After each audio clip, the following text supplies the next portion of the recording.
సురేందర్ నాయుడు గారు నమస్తే అండి. నమస్తే నమస్తే సార్. సార్ టీడీపీ ఎమ్మెల్యేల వల్ల పార్టీ ఇరుకున పడుతుంది అంటూ కూడా కొన్ని విమర్శలు అయితే వస్తున్నాయి. కొంతమంది ఎమ్మెల్యేలు వివాదాల్లో చిక్కుకుంటున్నారు. ముఖ్యంగా దగ్గుబాటి కానీ లేకపోతే శ్రీశైలం ఎమ్మెల్యే కానీ ఇంకొంతమంది ఎమ్మెల్యేలు అయితే కొంత వివాదాల్లో చిక్కుకుంటున్నారు. అది పార్టీకి చెడ్డ పేరు తీసుకువస్తుందంటూ కూడా వస్తున్న వార్తలు. దీనికి సంబంధించి మీరేమంటారు? సార్, మీకు ప్యానల్లో ఉన్నటువంటి సోదరుడు రమేష్ గారికి, అదేవిధంగా స్వతంత్ర న్యూస్ వీక్షిస్తున్నటువంటి ప్రేక్షకులకి నమస్కారాలు తెలియజేసుకుంటూ, సార్ ఇక్కడ మనం రెండు విషయాలు గమనించాలి. రమేష్ గారు కానీ మీరు కానీ వీక్షకులు కానీ, ఇప్పుడు గత 5 సంవత్సరాలలో జగన్మోహన్ రెడ్డి గారి వైసీపీ పరిపాలనలో ఎవరైనా కూడా ఈ విధంగా కట్టు దాటినటువంటి ఎమ్మెల్యేలు గంట అరగంట అన్నోళ్ళు కానీ, లేదంటే ఇంతేనా ఇంకేమన్నా చేస్తుందా, అందంగా ఉంటుందా అన్నోళ్ళు కానీ, లేదంటే దిగంబరంగా చూపించిన వాళ్ళు కానీ, లేదంటే చంద్రబాబు గారి ఇంటి మీదకి దాడికి దిగినటువంటి ఎమ్మెల్యేలు కానీ, పార్టీ ఆఫీస్ మీద దాడి చేసిన దానికి దిగినటువంటి వారిని కానీ, ఎవరిని కూడా జగన్మోహన్ రెడ్డి గారు ఒక్కరోజు కూడా పిలిచి మాట్లాడి మీరు చేస్తున్నది తప్పు, మీరు ఈ విధంగా చేస్తే పార్టీకి చెడ్డ పేరు వస్తుంది, మీ వల్ల పార్టీ ఇబ్బంది పడుతుంది అని ఒక్కరోజు కూడా దండించినటువంటి పాపాన వల్ల. కానీ ఈరోజు మీరు కూటమి ప్రభుత్వం వచ్చిన తర్వాత చూడండి, మా పార్టీ కార్యకర్త మా పార్టీ అధికారంలోకి రావాలని చెప్పి నిరంతరం పనిచేసినటువంటి ఒక కిరణ్ అనే యువకుని భారతయ్య గారిని ఏదో మాట్లాడారని చెప్పి నిర్మోహమాటంగా అరెస్ట్ చేసినటువంటి సందర్భం చూసాం. అదేవిధంగా సత్తివేడి ఎమ్మెల్యే ఏదో ఒక వివాదంలో చిక్కుకుంటే వెంటనే పార్టీ నుండి సస్పెండ్ చేసింది మీరు చూశారు. ఈరోజు మిగిలినటువంటి 6 మంది ఎమ్మెల్యేలు, మీరు ఎవరైతే పేర్లు చెప్తున్నారో 6 మంది ఎమ్మెల్యేలని కూడా సీరియస్గా వార్నింగ్ ఇవ్వడం. అంటే పార్టీ ఎమ్మెల్యే అయినా సరే కట్టు దాటితే, మహిళలకు ఇబ్బంది పెడితే, లేదు సాధారణ ప్రజానీకానికి భంగం కల్పించే విధంగా మాట్లాడినా, కార్యాచరణ చేసినా ఉపేక్షించే ప్రసక్తే లేదు.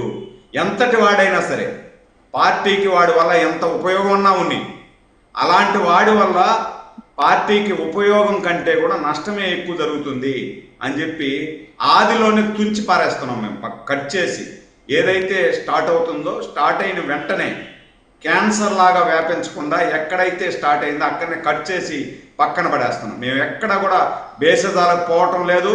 మా ఎమ్మెల్యే ఏదైనా కట్టు దాటితే మన ఎమ్మెల్యేనే కదా, మనం భుజం తడతాం, ఓకే అని ప్రమోషన్ ఇద్దాం అనే ఆలోచన మా అధినేతకు కానీ మా కూటమి ప్రభుత్వంలో ఉన్నటువంటి ఎవరికి కూడా లేదు. మీరు గత ప్రభుత్వంలో చూడండి, సురేంద్ర నాయుడు గారు ముఖ్యంగా చంద్రబాబు ఆగ్రహం వ్యక్తం చేశారు. ఇది కరెక్ట్ కాదంటూ చెప్పడం అయితే చేశారు, కానీ చాలామంది మీద ఇప్పుడు ఆడవాళ్ళ మీద ఏదన్నా చేస్తే కనుక మేము ఊరుకోమని చంద్రబాబు పదే పదే చెప్పారు. కానీ ఇప్పుడు ఆడవాళ్ళ మీద వేధింపులు కేసులో అయితే చాలామంది ఎమ్మెల్యేలు ఉన్నారు అన్న అదైతే తెలుస్తూ ఉంది. మరి వాళ్ళ మీద చర్యలు ఏం తీసుకున్నారు? ఆగ్రహం వ్యక్తం చేస్తే సరిపోతుందా? వాళ్ళ మీద చర్యలు తీసుకోవాల్సిన అవసరం లేదంటారా? సార్, ఖచ్చితంగా చర్యలు ఉంటాయి. నిజ నిర్ధారణ కమిటీ వేయడం జరిగింది. నిజ నిర్ధారణ కమిటీలో దోషులుగా తేలితే ఖచ్చితంగా ఎమ్మెల్యే పదవి నుండి సస్పెండ్ చేయడం 100% చేస్తాం. దీంట్లో మాకు ఎలాంటి అనుమానం లేదు, మేము సపోర్ట్ చేసేది కూడా లేదు.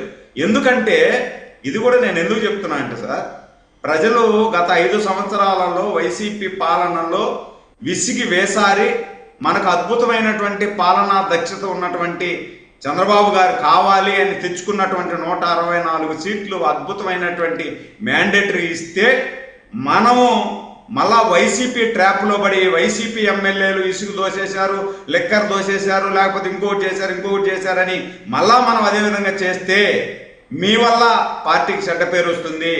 మీ వల్ల పార్టీకి చెడ్డ పేరు వస్తే ప్రజలు మనకి ఇచ్చినటువంటి మ్యాండేటరీ దెబ్బతింటుంది. మన మీద ప్రజలు ఆశ పెట్టుకున్నారు, ఆ ఆశ వమ్ము కాకూడదు అని చెప్పి క్లియర్గా చెప్పడం జరుగుతాం సార్. మీకు ముగ్గురు సురేంద్ర నాయుడు గారు పదే పదే చెప్తున్నారు, గతంలో వైసీపీ అలా చేసింది ఇలా చేసింది అని చెప్తున్నారు, కరెక్టే. కానీ ఇప్పుడు జరుగుతున్న పరిణామాలు టీడీపీకి లాస్ కాదంటారా?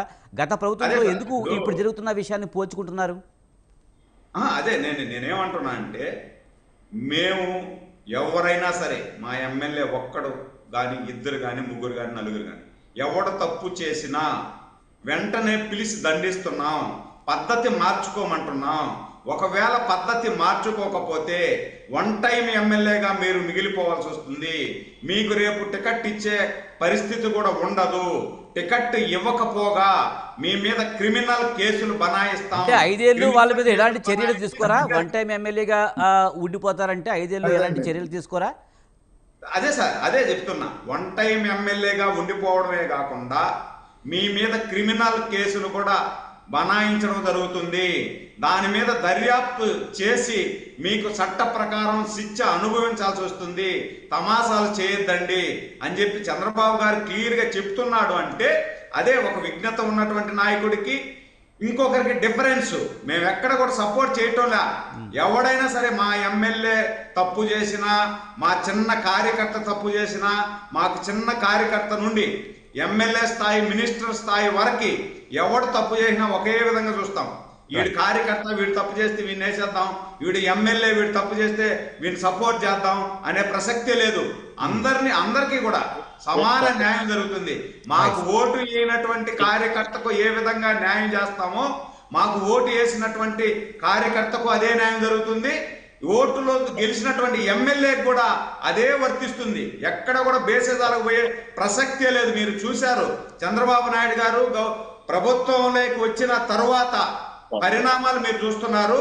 పిలిచి వార్నింగ్ ఇవ్వడం చూస్తున్నారు, కొంతమందిని సస్పెండ్ చేసింది చూస్తున్నారు, కొంతమంది మీద కేసులు బనాయించి లోపలేసింది కూడా మీరు చూశారు. ఎందుకంటే నేను ఎందుకంటున్నానంటే గత 5 సంవత్సరాల్లో జరిగిన పరిణామాల వల్ల ఆ పార్టీ మూల్యం చెల్లించుకునింది. మనం అదే విధంగా పునరావృతం కాకూడదు. మనం పారదర్శకంగా ఉండాలి. ఒకడిద్దరు ఎమ్మెల్యేలు వెళ్ళిపోయినా పర్వాలేదు, పార్టీని వదిలి వెళ్ళిపోయినా వాడు ఎంతటి వాడైనా సరే క్రమశిక్షణకు లోబడి పనిచేయాలి. ఈ పార్టీలో క్రమశిక్షణ కట్టు దాటి లక్ష్మణ రేఖ దాటితే కఠిన చర్యలు ఉంటాయనే సంకేతం చంద్రబాబు గారు ఇస్తా ఉన్నారు. ఎక్కడ కూడా ఉపేక్షించడం లేదు. సురేంద్ర నాయుడు గారు ఇంకా మాట్లాడదామంటే మనతో పాటు బండ రమేష్ గారు ముఖ్యంగా టీడీపీ ఎమ్మెల్యేల తీరుపై అయితే